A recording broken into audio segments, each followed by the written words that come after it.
Di tengah ketegangan geopolitik dunia, dua pemimpin besar terus menunjukkan kedekatan yang semakin tak tergoyahkan.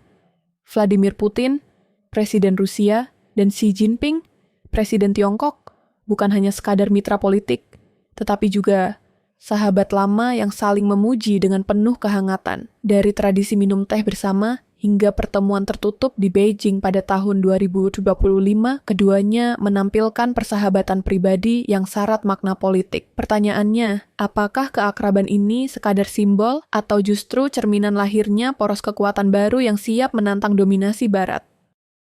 Segmen 1, kedekatan personal.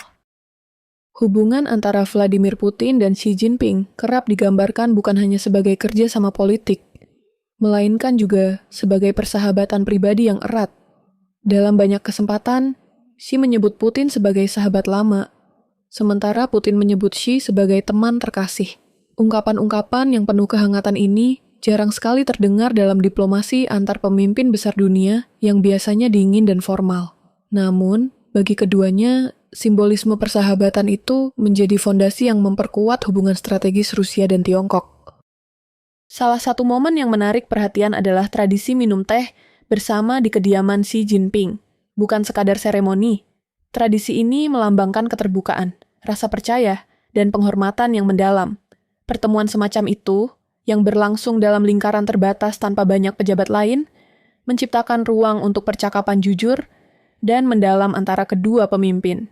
Ini menunjukkan bahwa hubungan mereka tidak sekadar formalitas diplomatik, melainkan hubungan personal yang telah terjalin selama lebih dari 1 dekade. Selain simbolisme, ada pula intensitas dalam komunikasi keduanya. Xi dan Putin dikenal sering bertukar pandangan langsung melalui pertemuan tatap muka maupun saluran khusus yang jarang dipublikasikan. Intensitas ini menjadi bukti bahwa mereka menaruh tingkat kepercayaan tinggi satu sama lain. Dalam politik internasional, di mana rasa saling curiga sering mendominasi, kepercayaan semacam ini menjadi aset langka. Kedekatan personal ini juga mencerminkan cara mereka menampilkan diri kepada dunia. Dengan sengaja, Putin dan Xi kerap menunjukkan gestur keakraban di depan kamera. Tersenyum, bercakap santai, bahkan berjalan beriringan dengan gaya yang lebih mirip sahabat ketimbang rival politik. Gestur ini bukan hanya ditujukan untuk publik domestik mereka, tetapi juga untuk dunia internasional. Sebuah pesan bahwa Rusia dan Tiongkok berdiri bersama, bukan hanya karena kepentingan strategis, tetapi juga karena ikatan pribadi antara dua pemimpinnya. Dengan demikian, segmen ini memperlihatkan bahwa kedekatan Putin dan Xi tidak bisa hanya dibaca dari kesepakatan resmi atau dokumen diplomatik. Ada dimensi personal yang membuat hubungan mereka tampak lebih kuat, lebih tulus, dan lebih sulit digoyahkan. Dan inilah yang menjadi dasar penting bagi segala kerja sama politik, ekonomi, maupun militer yang akan dibahas di segmen berikutnya. Segmen 2, kerja sama politik dan strategis. Jika kedekatan pribadi menjadi fondasi, maka kerjasama politik dan strategis adalah bangunan utama yang menjadikan hubungan Rusia-Tiongkok semakin kokoh.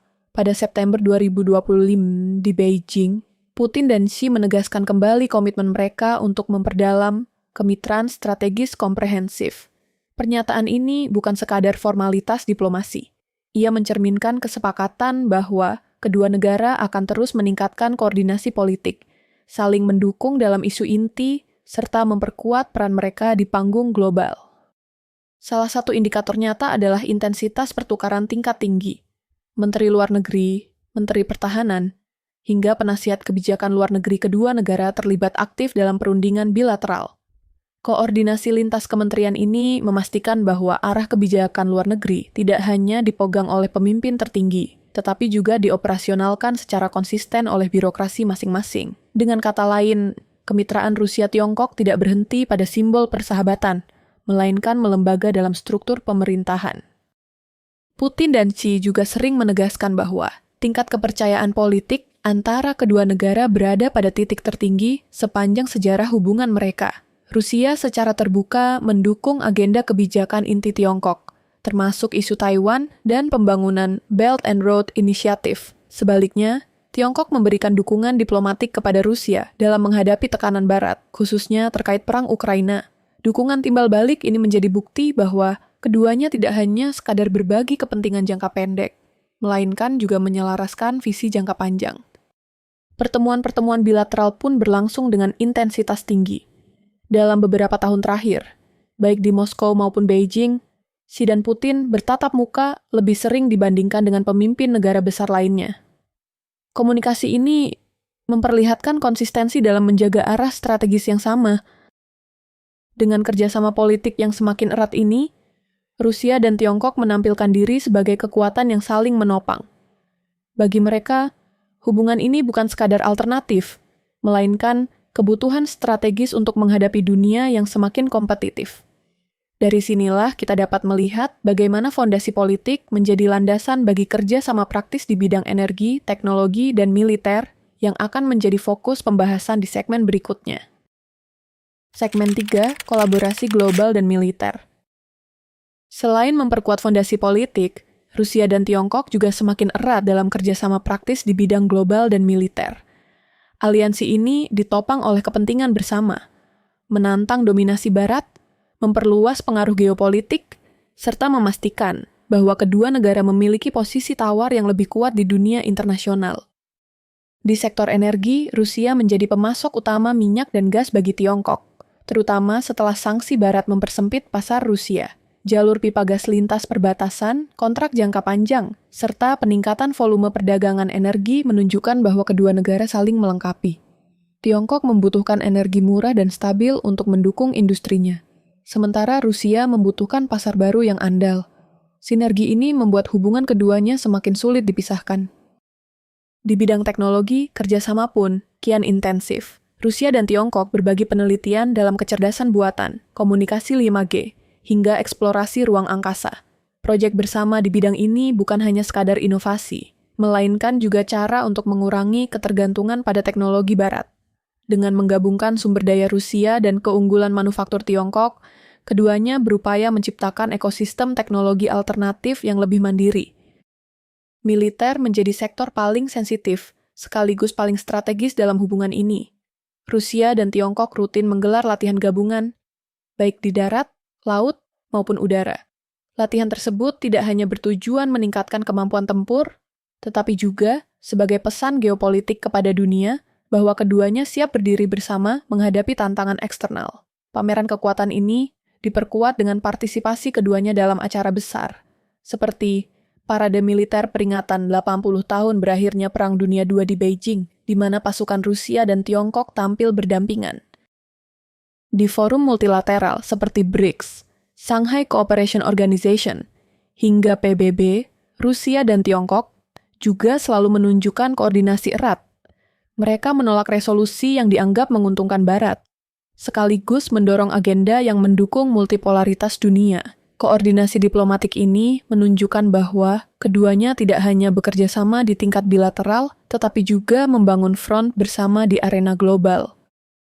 Dengan kombinasi energi, teknologi, militer, dan diplomasi multilateral, Rusia dan Tiongkok berhasil membentuk blok kekuatan yang semakin sulit diabaikan.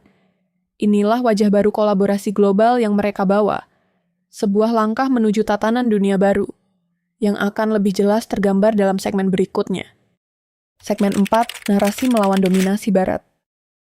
Jika ada satu tema yang paling menyatukan Vladimir Putin dan Xi Jinping, maka itu adalah sikap bersama mereka dalam menentang dominasi Barat. Dalam berbagai kesempatan, keduanya menyampaikan pesan yang sama. Dunia tidak bisa lagi diatur oleh satu blok kekuatan, khususnya Amerika Serikat dan sekutunya. Bagi Rusia dan Tiongkok, multipolaritas adalah masa depan, dan persahabatan mereka adalah pilar utama untuk mewujudkannya. Xi Jinping menekankan perlunya sistem internasional yang lebih adil, sementara Putin berulang kali menolak apa yang ia sebut sebagai perundungan politik dan ekonomi Barat. Narasi ini bukan hanya retorika, melainkan strategi yang konsisten. Dengan menyatukan suara, mereka ingin menunjukkan bahwa ada alternatif lain dalam tata kelola dunia. Bagi banyak negara berkembang, terutama di Asia, Afrika, dan Amerika Latin, sikap Rusia-Tiongkok ini dianggap sebagai peluang untuk keluar dari bayang-bayang dominasi Barat. Selain itu, keduanya juga memanfaatkan simbol sejarah. Dalam peringatan 80 tahun, berakhirnya Perang Dunia II, Putin dan Xi sama-sama menegaskan pentingnya menjaga kebenaran sejarah. Mereka menolak interpretasi Barat yang, menurut mereka, sering digunakan untuk kepentingan politik masa kini. Dengan menghidupkan kembali narasi sejarah tersebut, keduanya berupaya membangun legitimasi moral bahwa aliansi mereka adalah kelanjutan dari perjuangan global melawan fasisme dan dominasi sepihak. Di tingkat praktis, narasi anti-Barat ini diwujudkan dalam kebijakan ekonomi dan diplomasi. Rusia dan Tiongkok mendorong penggunaan mata uang lokal dalam perdagangan internasional, mengurangi ketergantungan pada dolar APALS. Mereka juga memperluas kerjasama dalam forum seperti BRICS, yang semakin diposisikan sebagai penyeimbang dari lembaga keuangan Barat, seperti IMF dan Bank Dunia. Pesan yang ingin mereka sampaikan jelas, Barat tidak lagi bisa memonopoli aturan main. Dengan mengedepankan kerjasama yang disebut saling menguntungkan, Rusia dan Tiongkok berusaha menarik lebih banyak negara ke orbit pengaruh mereka. Narasi melawan dominasi Barat ini, pada akhirnya, bukan hanya tentang melawan musuh bersama, tetapi juga tentang menawarkan visi baru bagi dunia. Visi multipolar yang mereka klaim lebih adil dan lebih seimbang. Dan dari sinilah kita melihat bahwa persahabatan pribadi, kerja sama strategis, hingga kolaborasi global, semuanya bermuara pada satu tujuan besar, menggeser pusat kekuatan dunia ke arah timur. Terakhir, penutup. Hubungan Vladimir Putin dan Xi Jinping di tahun 2025 bukan sekadar diplomasi, melainkan persahabatan yang membentuk poros kekuatan baru. Dari kedekatan personal hingga kerja sama politik, militer, dan ekonomi, keduanya menegaskan visi multipolar dunia yang menantang dominasi Barat. Pertanyaannya, apakah aliansi ini akan membawa keseimbangan baru atau justru menambah ketegangan global? Satu hal pasti, persahabatan Putin dan Xi kini menjadi salah satu faktor paling berpengaruh dalam arah geopolitik dunia.